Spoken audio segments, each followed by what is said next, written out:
Meus irmãos e minhas irmãs, boa noite. Esse foi para os encarnados. Agora esse foi para os desencarnados. Agora vamos dar para os encarnados. Boa noite, gente. Primeiro eu queria dizer da alegria em retornar aqui ao Alain, né? Eu me sinto extremamente bem quando eu tenho a oportunidade de vir aqui. Sinto um clima, uma energia extremamente favorável para todos aqueles que aqui se predispõem a vir aqui participar da reunião. Quando a gente vem a uma casa espírita ou uma casa religiosa de qualquer segmento que seja, nós não vamos exatamente aqui para escutar Jorge ou Vilarinho, ou seja lá quem for. Nós estamos aqui para comungarmos e vivenciarmos esse ambiente, que é o ambiente que Deus nos proporciona em função dos ensinamentos que Cristo, nosso irmão maior, aqui nos deixou. E aqui nós procuramos recarregar nossas baterias, nós procuramos nos fortalecer, para que quando a gente saia daqui, a gente saia fortalecido e pronto para vencer as dificuldades e as batalhas que nós enfrentamos todos os dias. Batalhas muitas vezes internas nossas, quando nós questionamos nossas condutas, nossas atitudes, e precisamos nos esforçar para nos modificarmos, para conseguirmos ser pessoas melhores. Esse é o objetivo maior de nós estarmos aqui nessa jornada terrena. Nós estamos aqui com o objetivo de nos tornarmos pessoas melhores, ao ponto de, em uma das nossas encarnações, nós atingirmos a categoria de espíritos perfeitos. Mas, como todo trabalho, como toda reunião, é necessário que nós nos preparemos. E eu queria fazer um convite agora a vocês. Que vocês se sentem confortavelmente nas suas cadeiras, que fechem os olhos, que mentalizem aquilo que hoje lhes aflige, seja um problema, seja algo com alguém que lhe é próximo, algum familiar, para pedir que os irmãos que se encontram neste ambiente agora intercedam, buscando exatamente que a gente encontre essa solução, que a gente encontre o caminho, o meio de resolver ou pelo menos aliviar. E nós vamos orar assim. Te agradecemos, Senhor, pela oportunidade que Tu nos dá de aqui estarmos unidos e reunidos em Teu nome. Que Tu possas, nesse momento, derramar sobre cada um de nós aqui presentes bálsamos benéficos e salutares, que nos aliviem essas dores, esse sofrimento, essas angústias. Que Tu renoves a nossa fé, que Tu nos ensine e que faça com que nós percebamos que tudo virá a seu tempo. Renova a nossa fé, a nossa confiança, para que nós continuemos acreditando que nós estamos no caminho certo e que nós encontraremos ao fim a paz, a serenidade, o equilíbrio que todos nós estamos buscando. Que os amigos espirituais que dirigem essa casa de oração e trabalho, que nesse momento eles nos envolvam este ambiente, para que nós possamos aqui aproveitar esses momentos, nos energizarmos e sairmos daqui em paz e confiantes que iremos vencer.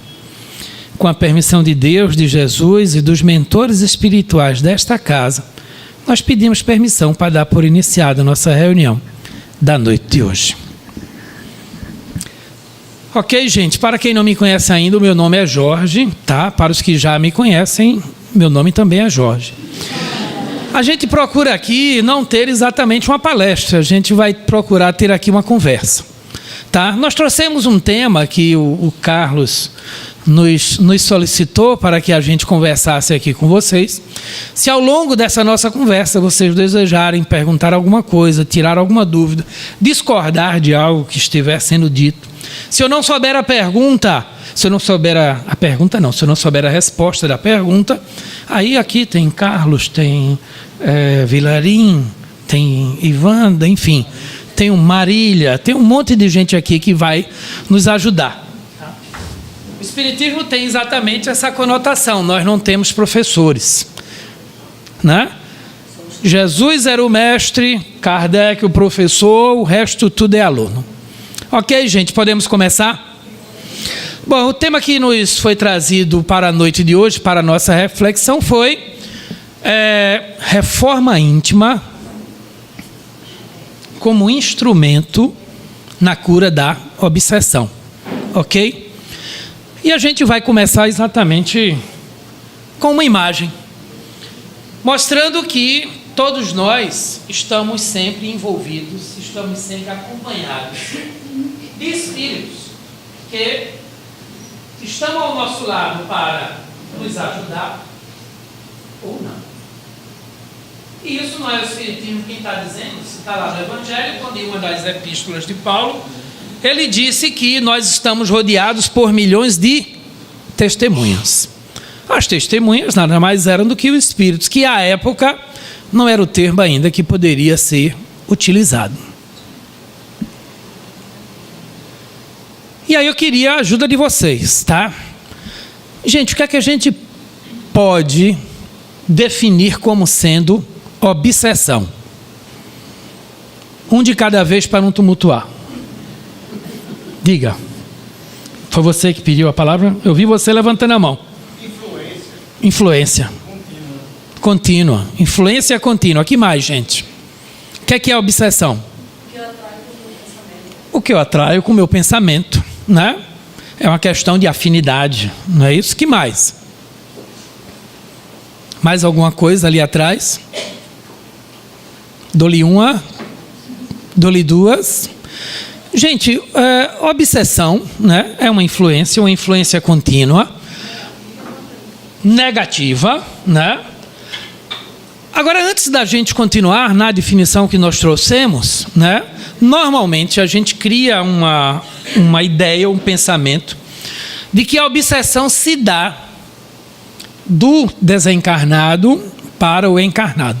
Não é isso? Não é o que normalmente a gente imagina. Mas existe a obsessão do encarnado para o desencarnado.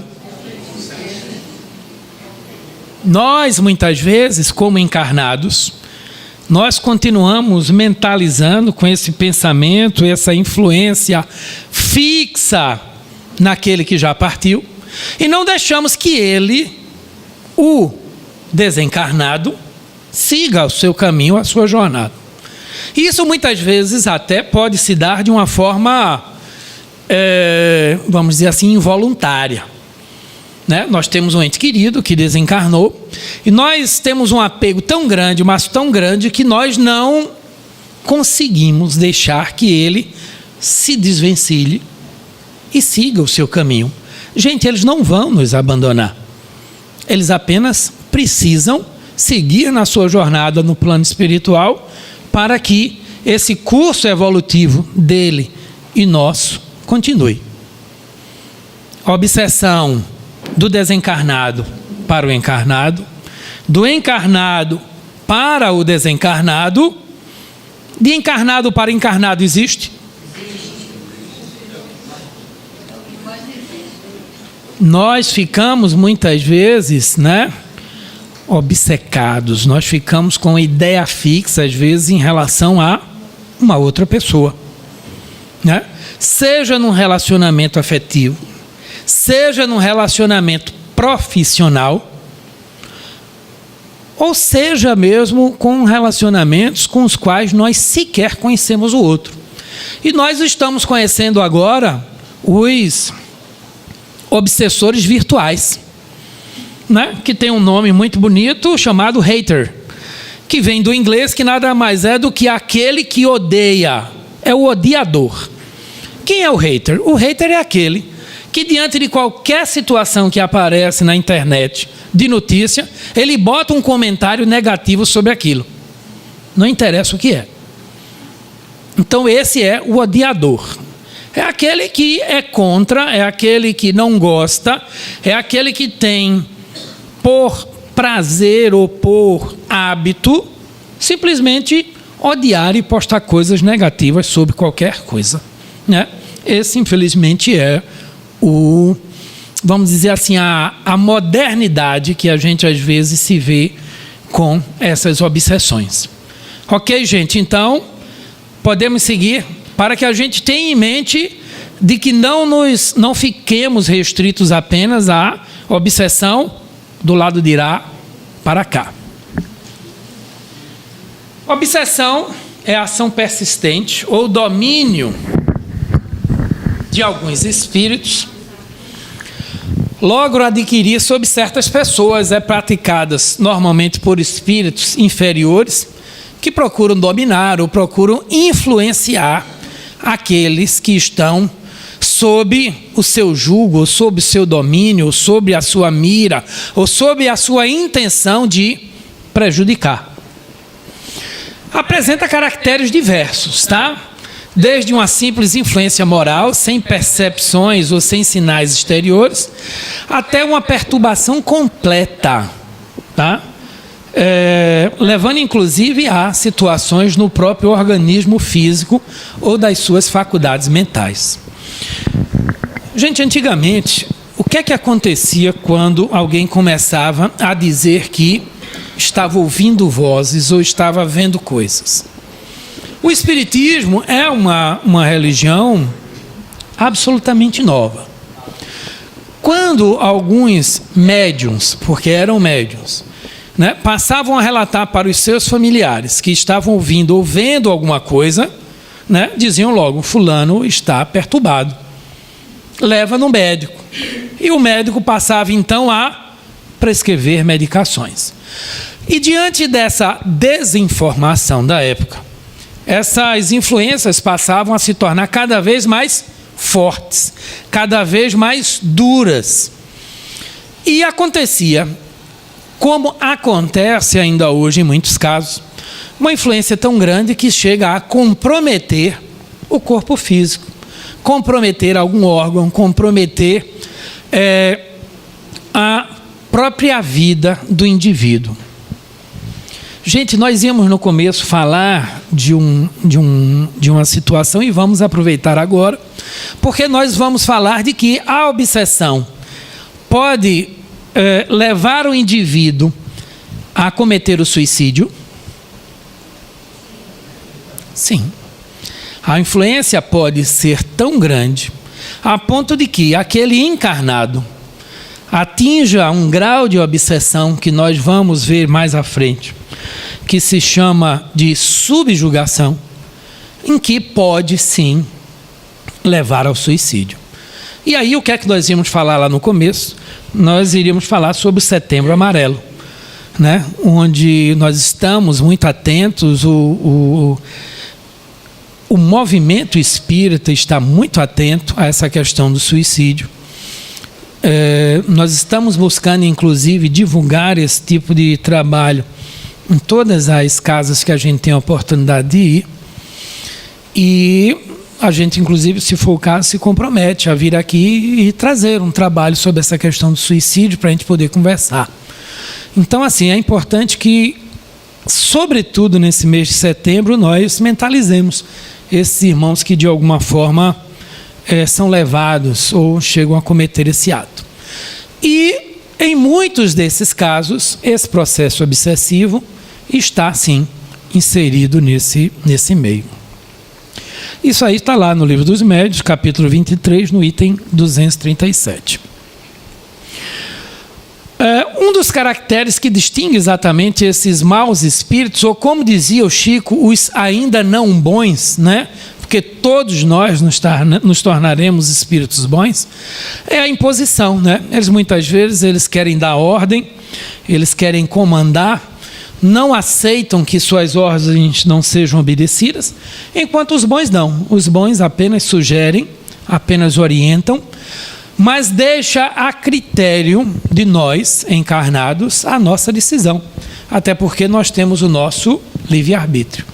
E diante da decisão nossa, em não acolher as suas sugestões ou as suas intuições que nos são passadas, eles simplesmente deixam que nós sigamos a nossa opção, a nossa escolha, e obviamente arquemos com os resultados das nossas escolhas. Como diz, a semeadura é livre, mas a colheita é obrigatória. E aí cada um de nós irá responder pelos atos e irá receber aquilo que será advindo exatamente dessas escolhas que fizemos. O que é importante, meus irmãos, nós termos sempre em mente? Deus é soberanamente justo e bom. Consequentemente, nada acontece que não esteja sob essa ordem ou sob essa permissão dele. Não somos nós que estamos dizendo, Cristo disse, nem mesmo uma folha cai de uma árvore sem a permissão de Deus. Existe coisa mais comum do que uma folha caindo de uma árvore, mas nem isso acontece sem que Deus permita. Quanto mais situações mais sérias e mais graves, como essa que nós estamos tratando. Gente, quais são as causas da obsessão? Vocês já nos responderam de que a obsessão é uma influência, né? É uma presença desses irmãos, né, desencarnados, que é o que mais nós iremos tratar hoje. Mas para que aconteça a obsessão, tem uma causa, tem uma justificativa, tem um motivo, tem uma situação que propicia essa obsessão. Que é essa causa? Sintonia, né? Que mais, gente? O que é essa sintonia para que haja essa influência? Né?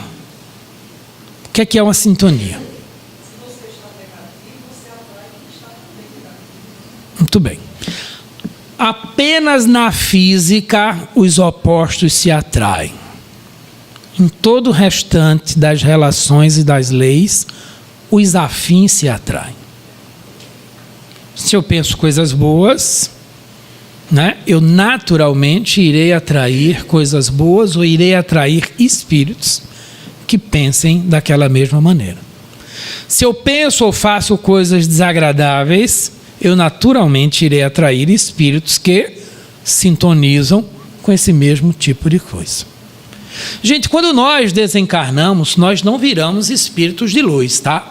Nós continuamos exatamente a ser quem nós somos, com nossas virtudes, nossos vícios, né? Nossos defeitos e as coisas boas que nós temos. E quando nós permitimos que essas influências ocorram, nós damos a oportunidade para que ocorram as obsessões, para que ocorram as influências. Da mesma forma que aqui no plano terreno, quando nós estamos aqui, né, e a gente tem algumas afinidades, ou temos algo que nos agrada, nós teremos afinidade com pessoas que gostam daquela mesma coisa, tá? Se eu gosto de assistir futebol, eu teria afinidade com quem gosta de futebol. Se eu gosto de cinema, eu teria afinidade com quem gosta de cinema, né? Mas se eu gosto de ingerir bebida alcoólica fora daquilo que a gente entende que seja, vamos dizer assim, o lógico, o aceitável, o saudável, digamos assim, eu serei influenciado e terei como companhias espíritos que, quando aqui eram encarnados, tinham aquele mesmo tipo de hábito, aquele mesmo tipo de conduta. Gente, isso faz sentido para vocês? Faz sentido? Vocês percebem que as nossas companhias somos nós que escolhemos? Do mesmo jeito que aqui na Terra, nós escolhemos as pessoas com quem nós queremos estar, da mesma forma se dá na nossa relação com o plano espiritual.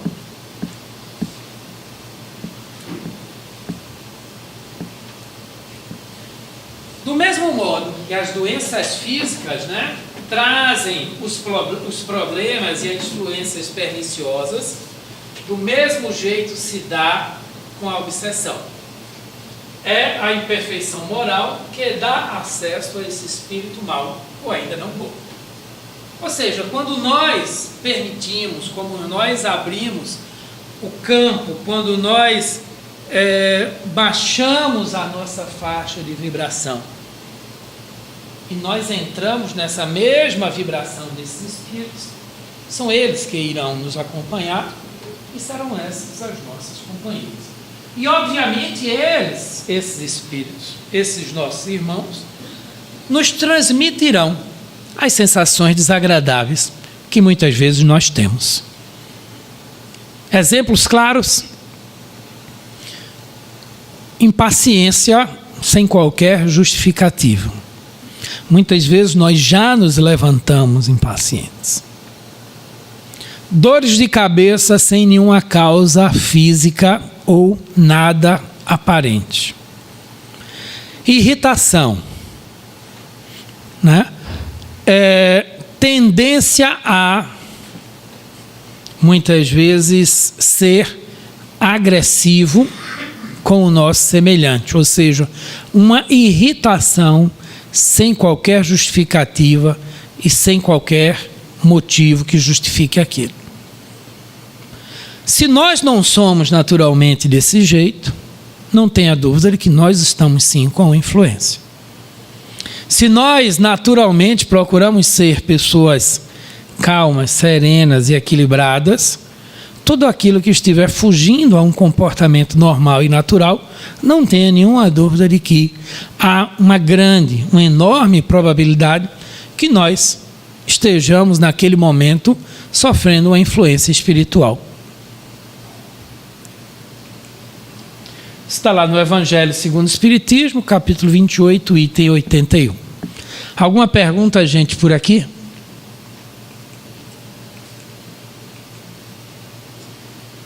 Existem, de uma forma assim bem simplista, 3 graus de obsessão, tá?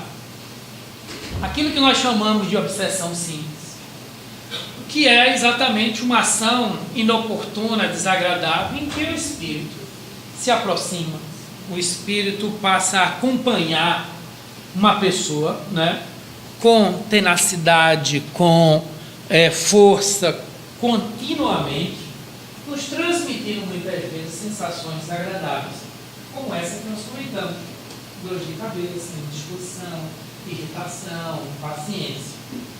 Na obsessão simples, não há, a princípio, nenhuma ligação, nenhuma predisposição entre esse irmão desencarnado e nós.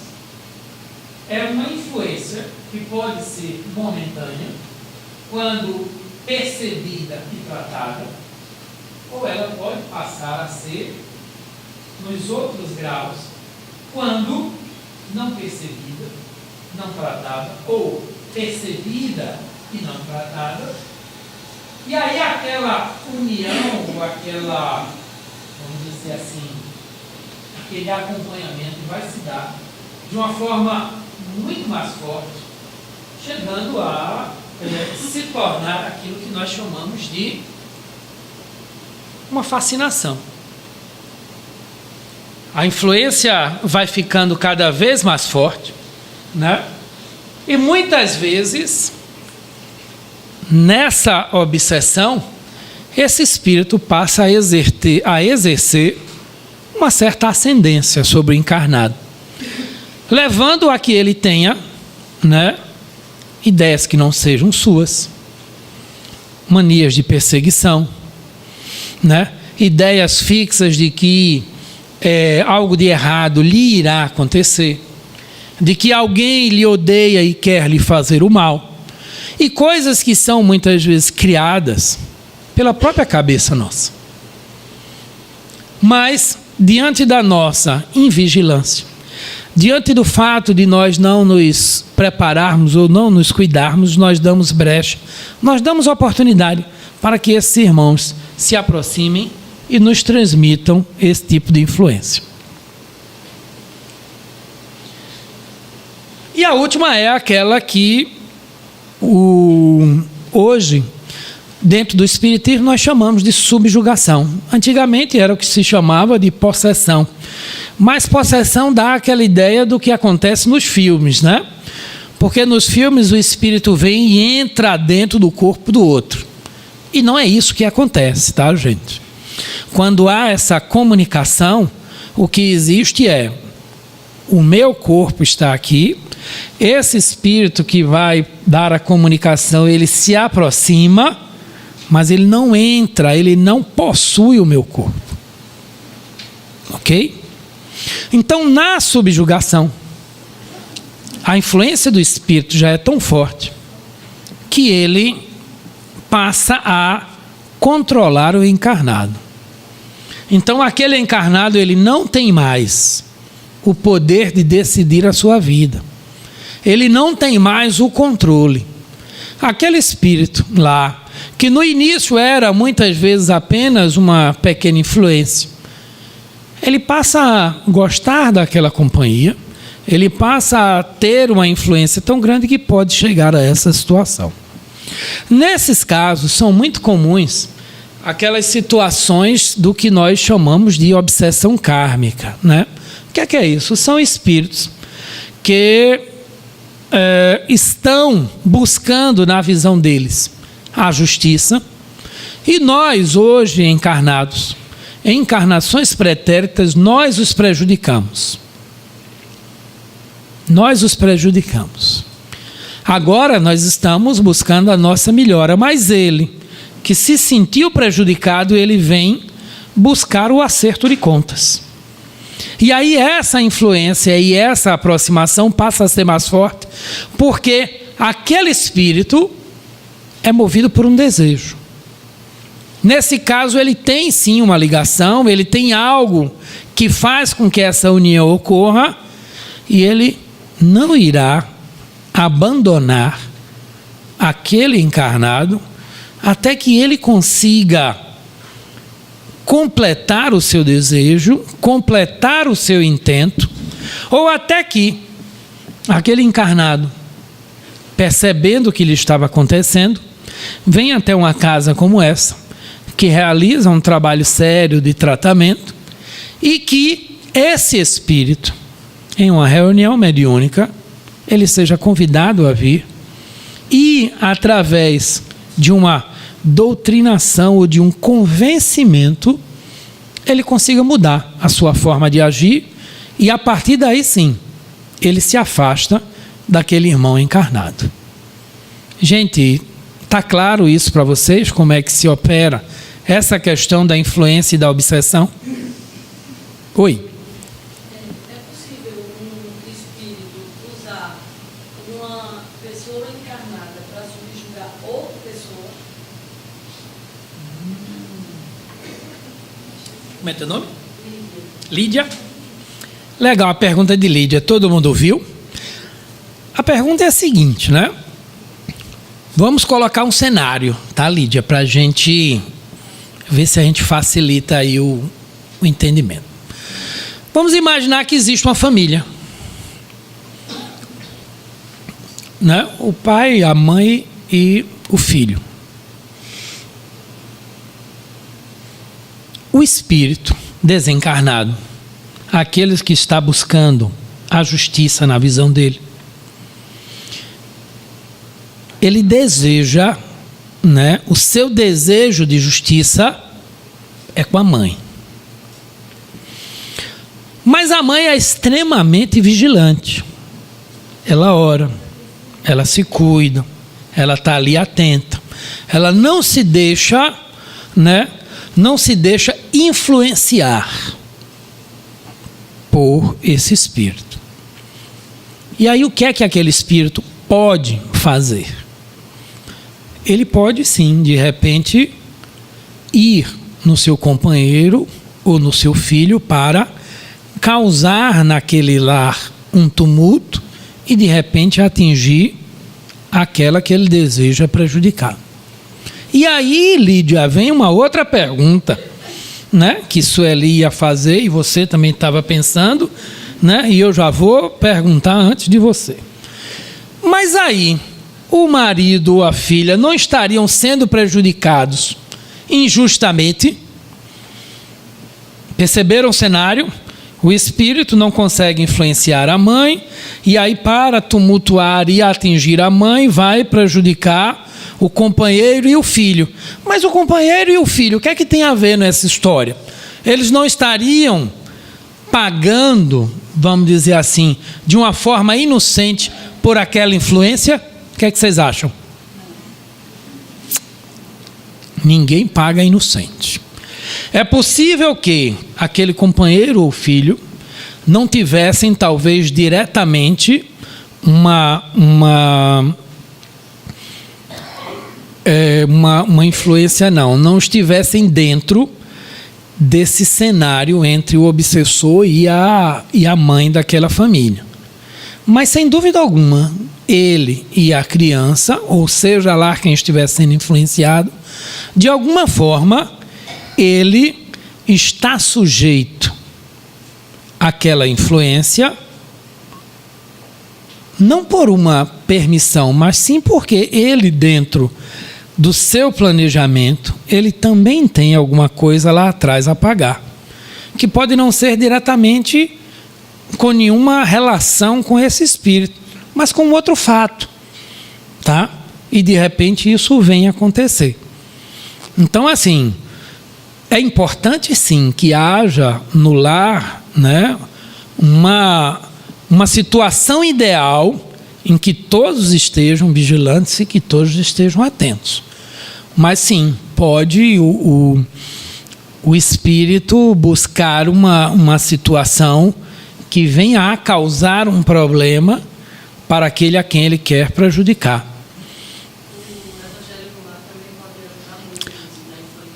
Sem dúvida alguma, a gente vai falar como sendo também um fator extremamente importante, tá? E aí a gente vai um pouco mais além nessa tua pergunta, né? Que aí é uma coisa que eu acho que a grande maioria de nós já deve ter vivenciado. E esse espírito obsessor, ele pode de repente, né, vir a influenciar o nosso chefe direto, para que ele de repente passe a exercer conosco um tratamento diferente, mais duro, mais pesado, de uma maior cobrança. Isso é possível? O chefe do meu trabalho. Se ele estiver na mesma sintonia, É, né? Vamos botar um outro cenário.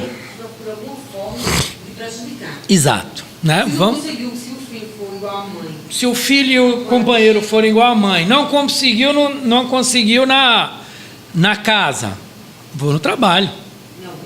Vou no trabalho, né? um ponto fraco, né? Ele vai atrás de um ponto fraco, né? Conseguiu na casa e quer mais, né? Oi? Ou até já conseguiu na casa, mas quer mais. Pode ser, né? Daí a necessidade de nós buscarmos o que a gente vai falar que são os meios, se as armas que nós vamos ter que usar para combater esses nossos irmãos. Porque vejam só, todos nós, absolutamente todos nós, estamos sujeitos a essa influência. Todos nós. Basta que a gente esteja no meio da rua, um dia de chuva, passe um carro, passe numa poça, molhe nossa roupa, e você diz, mas que... pronto. Aí você já abriu a porta e aquele irmão que estava ali do lado já se aproximou e ficou junto de você. Daqui a 5 minutos você está com a dor de cabeça. Nossa, mas eu estava bem até agora, o que é que foi isso? Basta a aproximação para nos causar esse mal-estar. Né? E aí alguém deve estar pensando, pô Jorge, mas aí nós vamos ter que ficar 24 horas vigilante? Bingo! Bem-vindo ao clube. 24 horas de vigilância. Orai e vigiai. 24 horas de vigilância. Ah, Jorge, mas isso aí é impossível.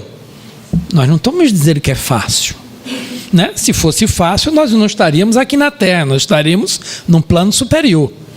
Quer que isto não aconteça, não tornes a errar. Para que a gente vá conseguindo pagar as coisas, né? Pagar as Quando a gente vai e faz um carnê, né? Antigamente era carnê das Casas de Bahia, né? Então você fazia aquele carnê de não sei quantos. A cada um que você pagava ia diminuindo o seu débito, né? Desde que você não fizesse outra compra, né? Então o que é que acontece? Você não quer dever, não cria outro débito, né? Aquela célebre passagem da mulher adúltera, né? Chega a multidão querendo apedrejar a mulher. Mestre, essa mulher foi pega em adultério. Pela lei ela deve ser apedrejada. E tu o que dizes? O que não tiver pecado, atire a primeira pedra. Todos deixaram, foram-se. O mestre levanta, olha e pergunta: mulher, onde estavam aqueles que queriam te apedrejar? Foram-se, mestre. E aí ele deixa a frase fantástica: vai tu também e não tornes a pecar. Ele não disse simplesmente: não, então pode ir embora. Já que não tem mais ninguém aí para apedrejar, ok, pode ir embora. Não. Vai tu também e não tornes a pecar. Ou seja, que nós não cometamos o mesmo erro que já cometemos até então. Ok, gente? Alguma pergunta? Oi. Obsessão com as drogas. Ok.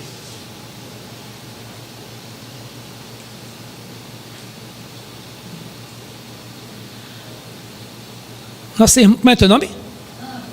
Ângela. Ângela perguntou qual a relação da obsessão com as drogas.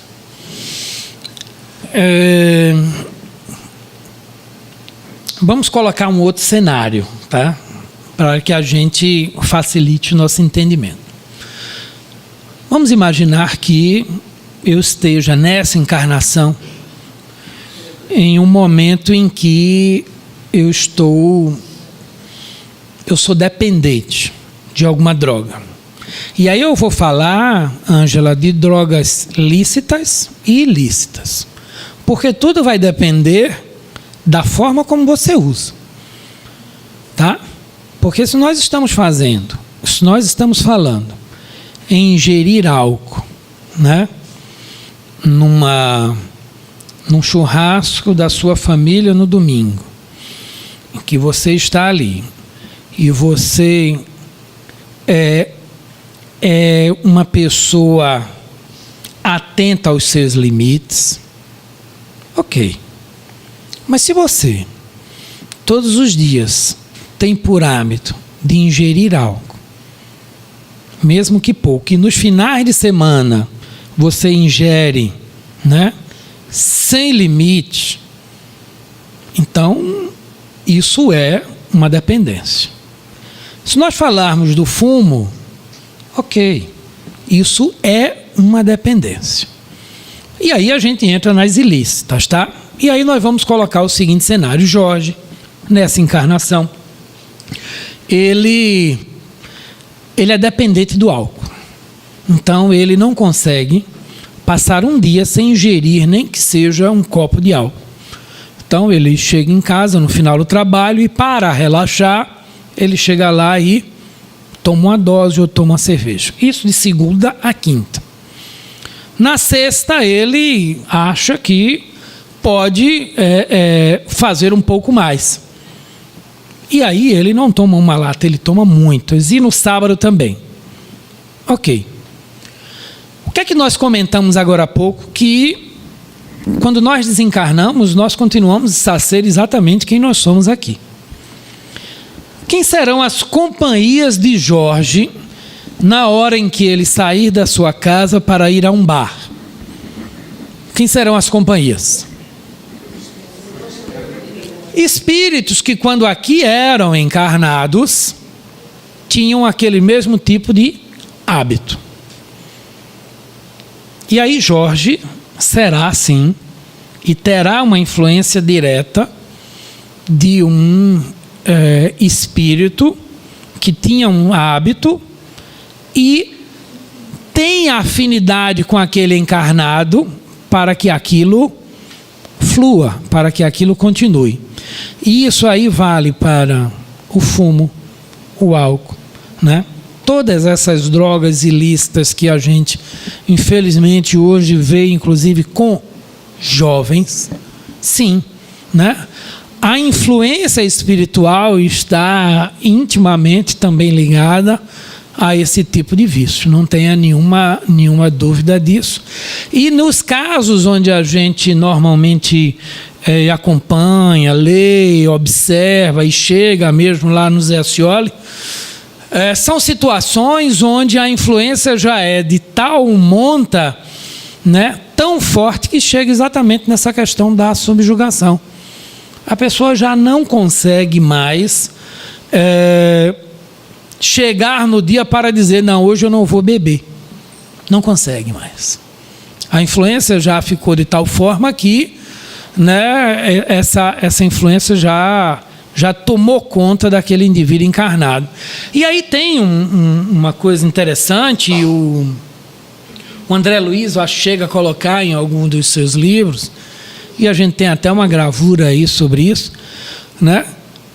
Gente, o que é que acontece se nós resolvermos sentar aqui agora e dizer, rapaz, juntamos 4 pessoas, olha, nós temos aqui 4 garrafas de 600 ml para a gente tomar aqui nós 4. Você toma 2 copos, você não aguenta mais. 600 ml é exatamente uma garrafa de cerveja, tá? Você toma 2 copos, você já não aguenta mais, né? Por quê? Porque você fica cheio. E aí você fica imaginando, nossa, mas como é que a pessoa então consegue tomar sozinho, às vezes, 3, 4 garrafas? Por que é que às vezes a pessoa toma sozinho 3, 4 garrafas e não se embriaga? Por quê? Nós não estamos sozinhos. A energia daquele álcool que emana daquele líquido é absorvido por aquele espírito que está ali do teu lado te acompanhando. E é exatamente isso que acontece, né? Nós estamos, sim, né, sendo acompanhados. E eu volto a dizer, tá? O Espiritismo, ele não proíbe nada. O Espiritismo diz o que é que você lhe sugere, aquilo que você pode fazer, e você faz a sua escolha, né? O Espiritismo diz, olha, você no seu trabalho tem por algum motivo lá que participar de reuniões ou de eventos sociais e que nesse evento social você de repente tem lá que se defrontar com bebida alcoólica. E aí você vai dizer o quê? Rapaz, eu não bebo porque eu sou espírita, pelo amor de Deus. Né? Não vai ser aqui no Allan Kardec que você vai ouvir isso. Tá? Você não vai, ou porque você não quer, ou se você quiser ali participar da roda, né? Faça algo que você entenda que não vai te prejudicar, que não é uma coisa que te crie uma dependência e que ao mesmo tempo você de repente não passe a ser até discriminado naquele ambiente de trabalho. Mas o que não pode é você fazer com que você não tenha o controle daquele seu corpo e você se deixe influenciar de uma forma negativa. Ok, gente? Alguma outra pergunta? Podemos seguir? Pronto, essa era a gravura que eu queria mostrar. Aqui está o cidadão ingerindo a bebida, aqui está aquele que está o influenciando, esses aqui são os amigos espirituais que infelizmente sequer conseguem se aproximar dele. Né? E a gravura a intenção é de chocar e ser extremamente forte, mostrando um irmão com esse tipo de fisionomia ou de aparência, para que a gente perceba, né, que no plano espiritual, não é só o filme Nosso Lar, não. Tá? Tem coisa boa, mas tudo vai depender daquilo que nós estamos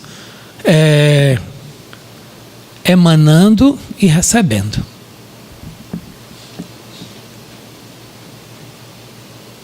Os espíritos maus, ou ainda não tão bons, né, eles estão aqui em torno da Terra.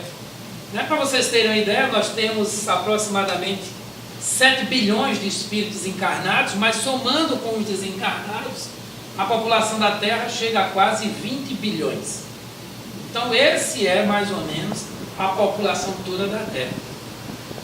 Né? E a ação malfazeja que eles desenvolvem faz parte dos flagelos com que a humanidade se vê a braços neste mundo. Né? A obsessão, como uma enfermidade e tribulação da vida, deve ser considerada prova ou expiação e, como tal, ser aceita. Porque muitas vezes a obsessão é a forma com que nós encontramos de buscar e nos transformarmos para que a gente consiga trilhar o caminho do bem. Né? Para a gente entender, vamos colocar aí um cenário. Você está saindo da sua casa, aí o vizinho chega e diz: ei, Jorge, está indo para onde? Não, estou indo ali no Zé Ascioli para a reunião. Ei, Jorge, ora lá por mim. Né? Aí eu penso, não, vou orar, né? Eu mal consigo orar por mim, né? Mas ele está pedindo, eu vou orar também, né? Ok. Até que chega um momento em que aquele vizinho, ele é acometido, né, por alguma necessidade, seja física, seja espiritual, e aí ele, quando me ver passar na frente da casa dele, ele pergunta: ei, Jorge, tu estás indo para onde? Eu disse: estou indo para a reunião lá no Zé Ascioli, deixa eu ir contigo.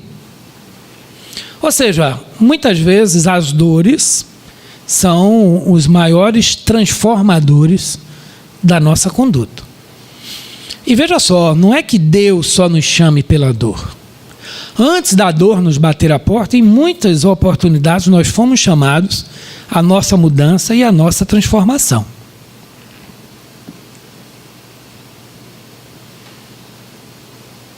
Nesse caso, né, dessa influência dos irmãos desencarnados, essa influência pode se dar exatamente por uma vingança ou por uma justiça.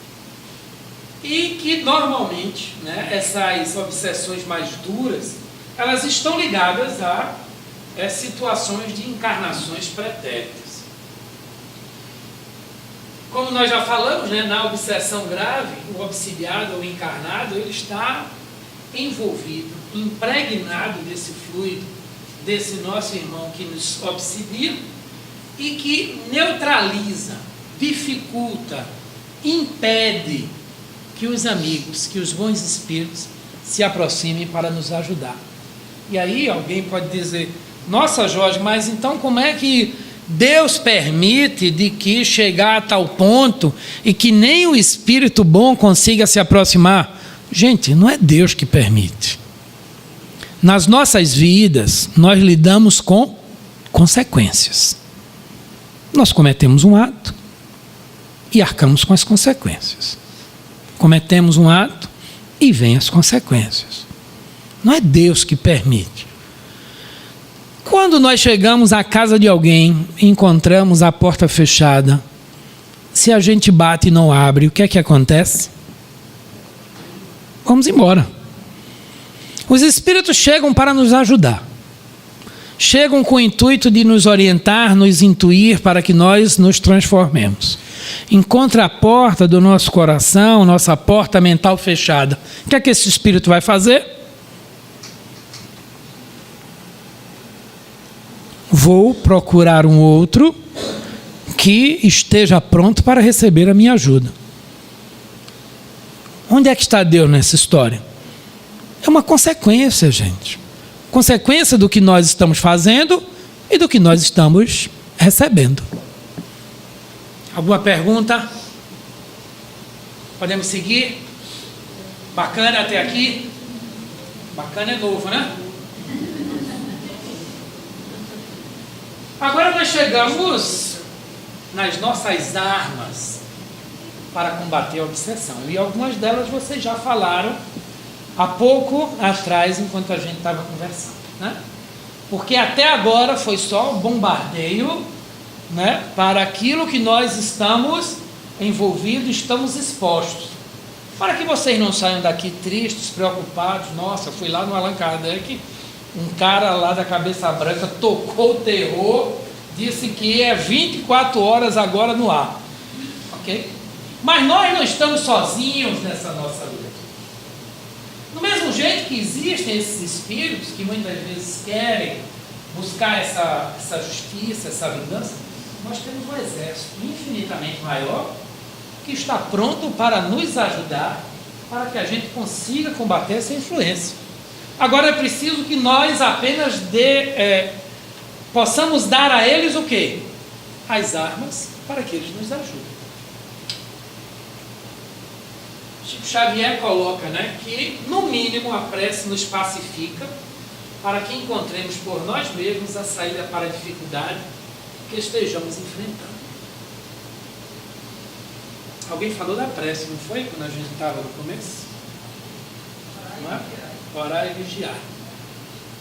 Primeira arma para combatermos, tá? Lá na Gênesis, Kardec coloca: em todos os casos de obsessão, a prece é o mais poderoso meio de que se dispõe para remover de seus propósitos maléficos o obsessor.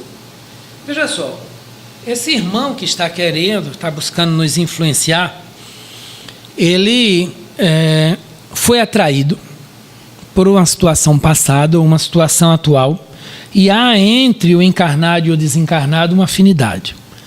A partir do momento que nós quebramos essa afinidade, essa influência tende a diminuir. Se esse irmão chega, né, com o objetivo de nos prejudicar, querendo nos causar o mal-estar, e nós passamos a devolver a ele prece e pensamentos amorosos, nós começamos a quebrar essa ligação e colocar entre nós uma barreira para que essa influência seja cada vez menor. Então a prece é o primeiro caminho para nós buscarmos essa mudança e esse recurso contra a obsessão. Lá no Livro dos Espíritos, Kardec também pergunta se a prece é meio eficiente para a cura da obsessão.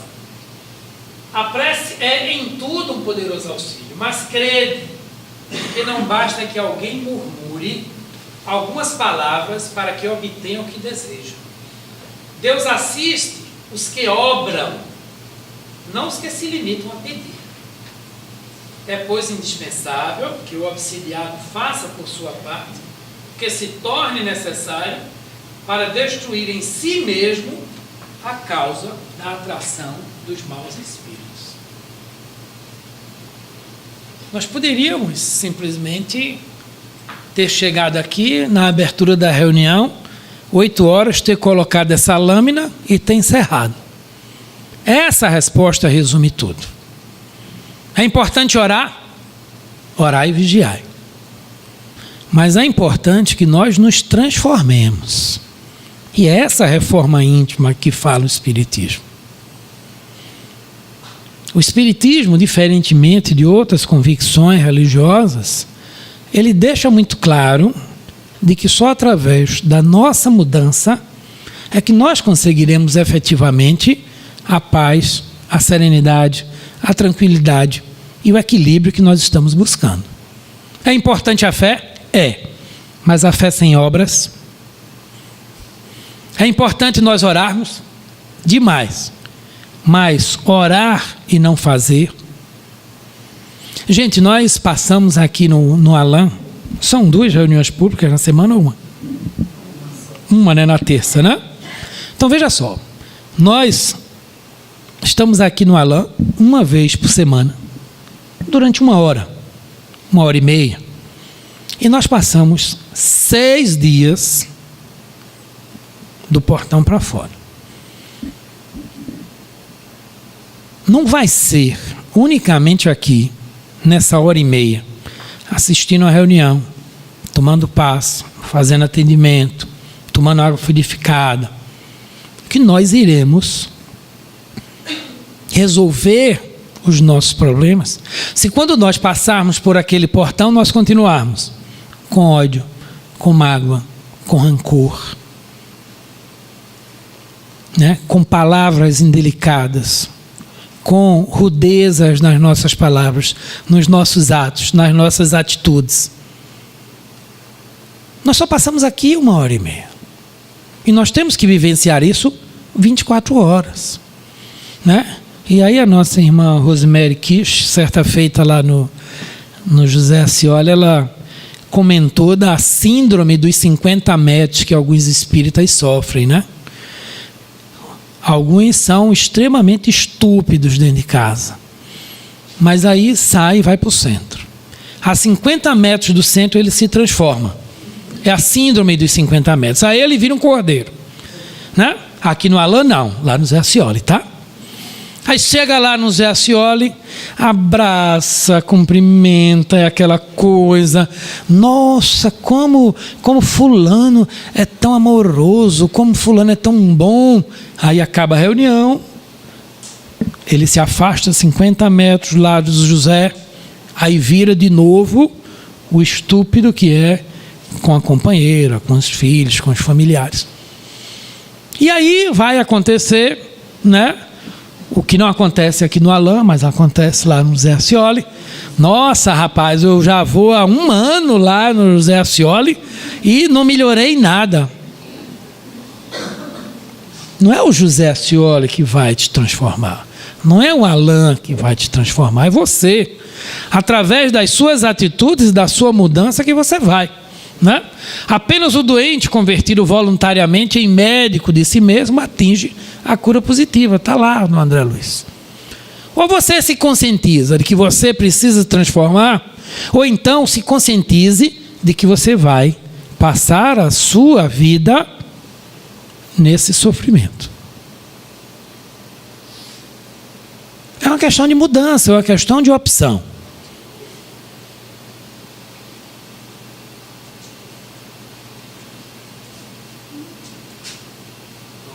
É materialista, viu, gente? E aí, para a gente nos encaminharmos para o finalmente, né? Está lá no Evangelho segundo o Espiritismo, no capítulo 17. Reconhece o verdadeiro espírita por sua transformação moral e pelo seu esforço que faz para dominar as suas más inclinações. O que é isso? É nós nos esforçarmos para nos reformarmos interiormente.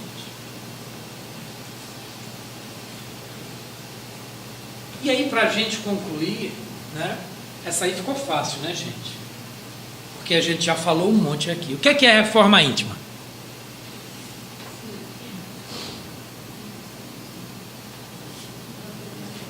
É ampliar os 50 metros. É procurar ser mais... Ampliar os 50 metros, que mais? Hã? Hein? Mudança. Que mais? Como assim? Os seus defeitos. Sim. Precisa melhorar, que às vezes a gente perde muito tempo olhando para os outros e esquece de se olhar no espelho.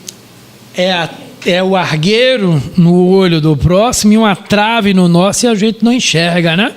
É o orar e vigiar. Né? Gente, nós já sabemos o que é que a gente tem que fazer. Nós já sabemos, né? Agora, o que é preciso, né?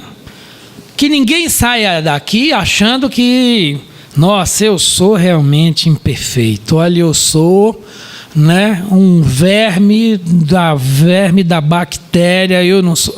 Não. Vamos fazer uma reflexão, tá? Nós somos hoje melhores do que éramos há 1 ano atrás. Sim. Nós fazemos as mesmas coisas que fazíamos. Pode ser até que sim. Mas hoje a nossa consciência nos cobra uma atitude diferente. Cobra. Há uma pergunta no Livro dos Espíritos que eu queria que eu quero fazer aqui com vocês para a gente fechar. Kardec perguntou assim aos amigos espirituais: quem tem mais mérito quando faz o bem? Letra A: aquele que faz o bem sem ter nenhum esforço para fazer, porque já é da natureza dele agir daquela forma. Ou letra B: aquele que faz um esforço enorme para combater as suas más inclinações, e aí vence essas más inclinações, e aí consegue fazer o bem. Letra A ou letra B? Oi? B, né? Eu adoro quando eu induzo assim, né? Que todo mundo vai no erro. Exatamente, veja só, a letra A, quem já faz o bem naturalmente, já passou por aquele momento da dificuldade, hoje já é natural para ele fazer o bem. Aquele que hoje está se esforçando, ele está no momento dele, em que esse esforço dá a ele um prazer quando ele consegue vencer.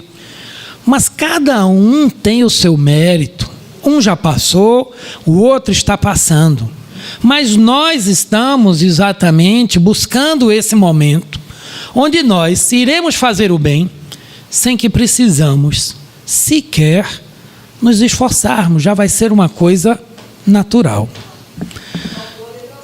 Faltou qual era? Ambas as respostas, né? Pois é. Gente, infelizmente o relógio é materialista, tá? E a gente vai, por hoje,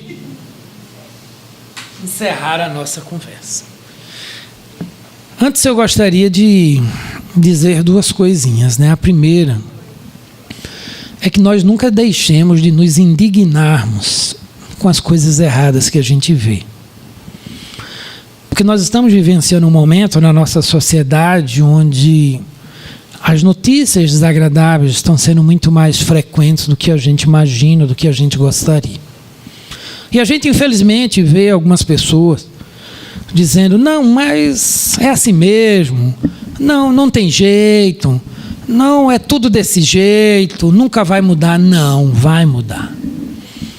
Então, essa indignação nós temos que manter dentro de nós, para que nós continuemos a lutar aqui, o certo e o correto prevaleçam. E a segunda coisa, gente, é que nós não percamos a fé.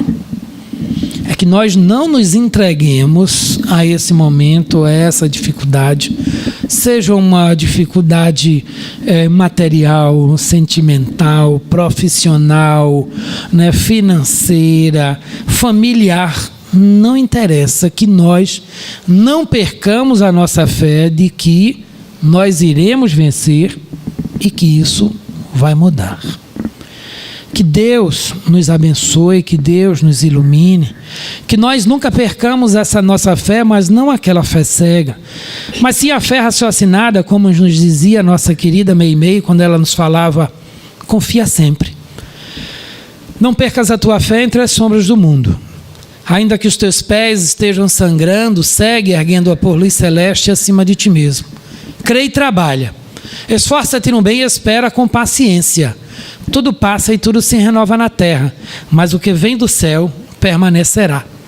De todos os infelizes, os mais desditosos são os que perderam a confiança em Deus e em si mesmos. Pois não há maior infortúnio que sofrer a privação da fé e prosseguir vivendo. Eleva, pois, o teu olhar e caminha, luta e serve, aprende e adianta-te. Brilha a alvorada além da noite. Hoje é possível que a tempestade te amarfanhe o coração e te atormente o ideal, aguilhando-te com a aflição ou ameaçando-te com a morte. Mas não nos esqueçamos, meus queridos e amados irmãos, de que amanhã será outro dia.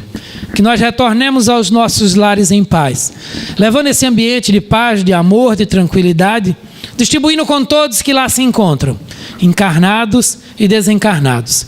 Que Deus abençoe essa casa, para que ela continue com suas portas abertas, recebendo todos os que aqui acorrem, encarnados e desencarnados, buscando palavras de orientação, de consolo e de amor. Que a paz de Deus permaneça entre nós, hoje, amanhã e por todo sempre. Que assim seja.